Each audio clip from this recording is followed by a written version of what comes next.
How long do we have to wait? Paimon wants to know how things are going out there.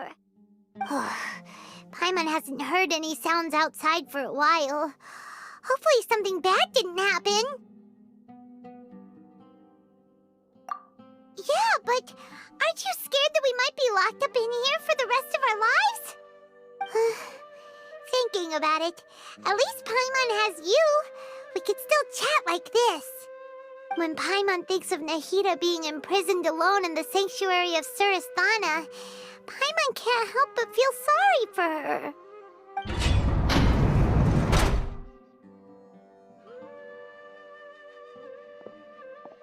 Here comes your savior.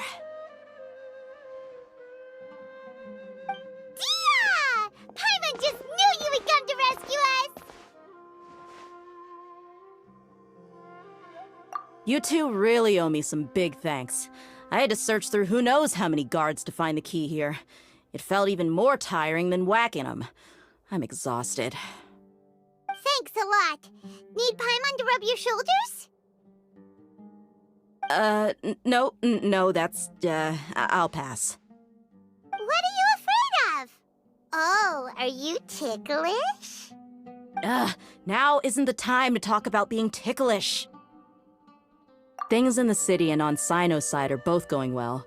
The guards that stormed out of the academia are all taken care of. The Corps of 30 is in charge of the city's defenses, but we already talked to Asfand. They've been fed up with the sages bossing them around. As long as it doesn't break their employment contracts, they'll turn a blind eye. That's probably because you've been super great friends with them for a long time. So, how's Sino doing? The Grand Sage is in his custody. Even I know how terrible it is to fall into Sino's hands, so he probably does too. Sino forced him to release Lesser Lord Kusanali. He has no choice but to obey. So, hurry to the sanctuary of Surasthana. Assuming nothing weird happened, we should have already rescued our Archon. Honestly, I didn't expect our ragtag bunch to do this well. We just came together last minute to save the Archon, you know? Alright, you two better go. I still have to clean up some messes in the city. See you around.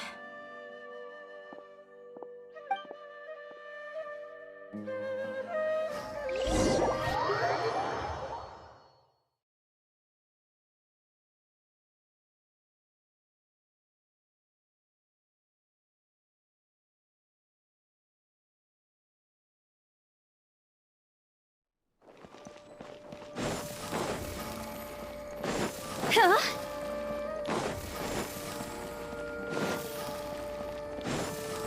Phew! Huh?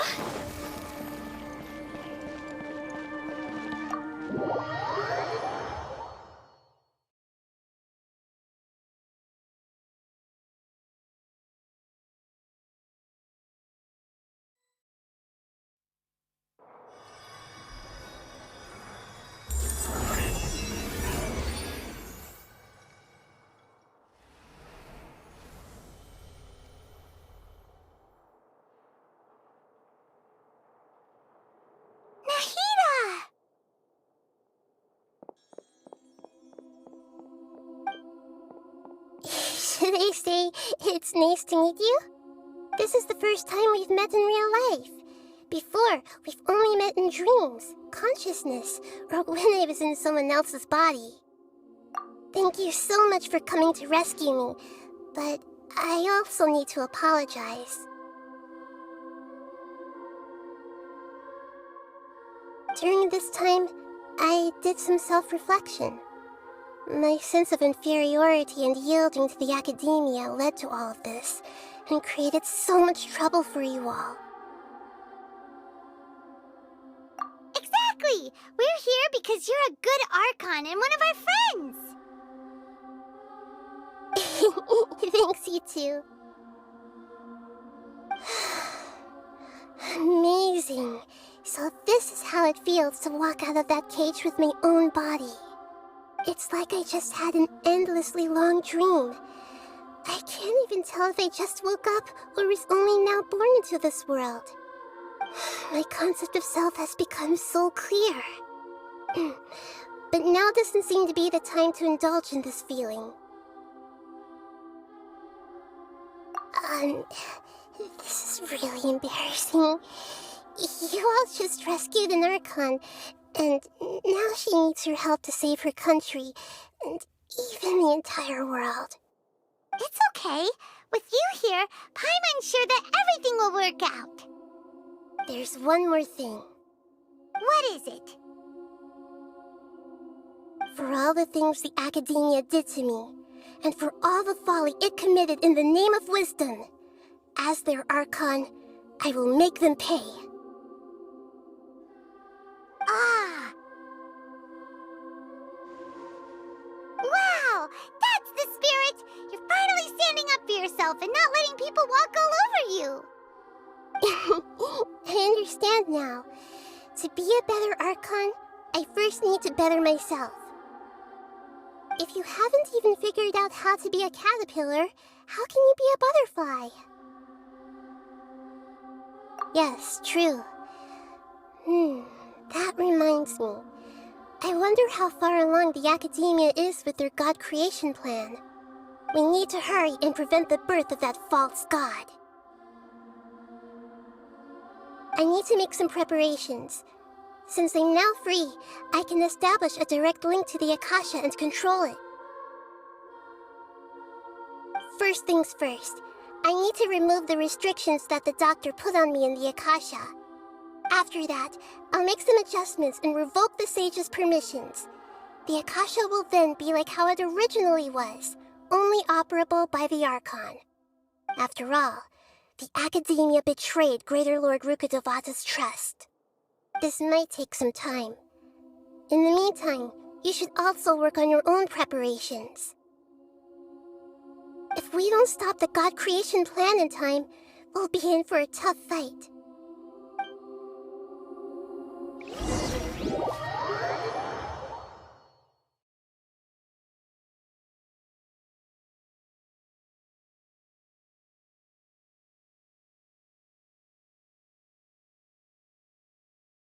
We might as well prepare for a fight.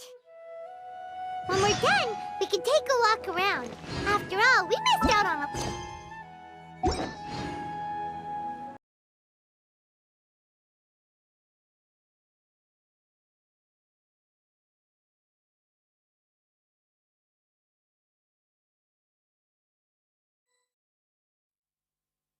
How's it going, Nahida? I'm done with the parts that needed my involvement to complete. Although it's my first time working with the Akasha like this, its internal structure and operation procedures are easy for me to understand. Greater Lord Rukkhadevata's design is truly brilliant. Oh, also, this is for you. Huh? What's this little floaty thingy? It's a small device I put together just now. You can think of it as an upgraded Akasha terminal. You may not need it right now, but it should be helpful in certain situations. Wait! This thing has the same characteristics as Paimon! We're both small things that float! Oh, all the things that make Paimon special got copied! When Paimon appears with the Traveler from now on, people won't remember Paimon because she isn't unique anymore! It's alright, Paimon. It can't replace you. It's only a flying device, but you're the Traveler's irreplaceable friend. You're so good at comforting people, Nahida. If only the Traveler was as smart as you. I was simply telling you what I feel to be the truth. I wasn't trying to comfort you. Nahida, you're natural at this. What you just said made Paimon even happier. By the way, there's something I need to confess. Even though I'm the Archon and in control of myself again, I'm not very good at fighting. You may have heard that an Archon's power is derived from their people's faith. However, I'm not as well loved as Greater Lord Rukkhadevata. If we get into a situation where combat is our only option, I'll have to count on you, and I'll do my best to provide support. I'm glad I can rely on you. So the God of Wisdom isn't good at fighting? That actually sounds about right. I've located where the false god is. Time is of the essence, so let's skip to it.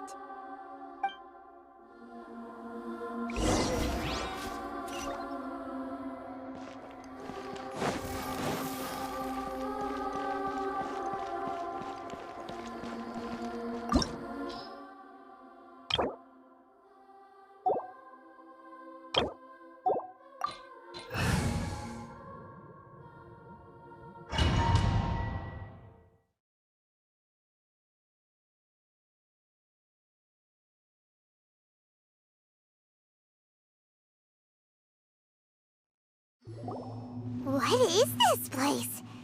Is this really the way we need to go? Wow. Who would have thought there'd be a place like this hidden right slap bang in the middle of the city? The sages wanted to realize their god creation plan without being discovered. The safest and most convenient way would be to build within the academia itself. That's true. They were already hiding one god, so why not two? Judging from the structure here, the project is a huge undertaking. The sages really saw the god creation plan as their ultimate goal. But this place doesn't look like it could have been constructed by the academia alone. The Fatui under the doctor sure didn't hold back. They provided a lot of technological support. Yeah, or else they wouldn't have been that generous. Is that it, though? I've always felt that this doctor is different from the academia sages. He doesn't seem to share their sense of urgency. Instead of being interested in the end product, it's like he's enjoying the experimental process. The Fatui Harbingers are all such weirdos. So, the doctor being weird is actually normal. So, this Fatui that they're trying to turn into a god is called the Balladeer? We had previously come into contact with his consciousness. He harbors particularly strong obsessions. One is the desire for a gnosis, since he was created to be the vessel for one. The other obsession is probably related to his past. I can't quite explain it. Paimon knows that he was a prototype puppet for the Raiden Shogun before he became a Fatui Harbinger. That's why he wants a gnosis so badly. There's no way he'd willingly be a test subject. Not with that temper and ego of his. It sounds like you know the Balladeer quite well. I see. Tell me more about him and what he's like. The more we know now, the better we can plan for and react to any future situation.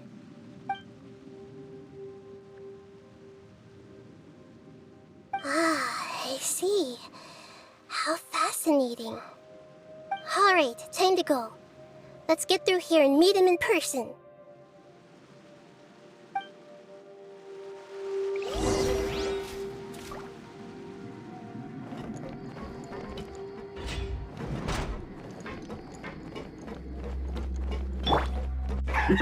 Work time! Let's stabilize! Work. No excuse for slacking!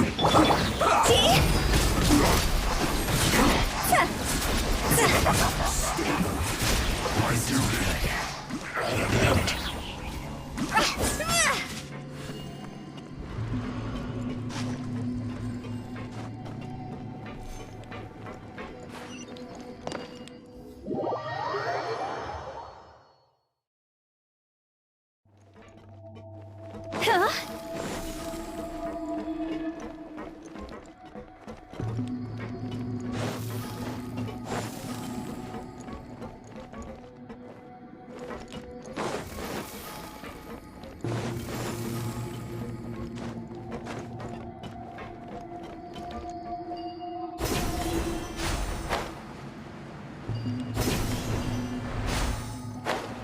It looks like we can climb up these pipes.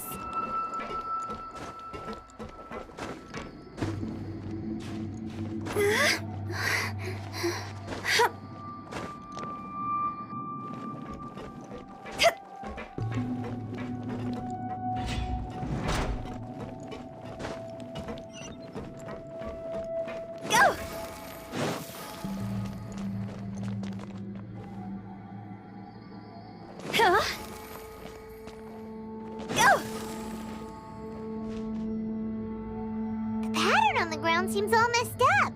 Let's go around and see if there's a way to fix it.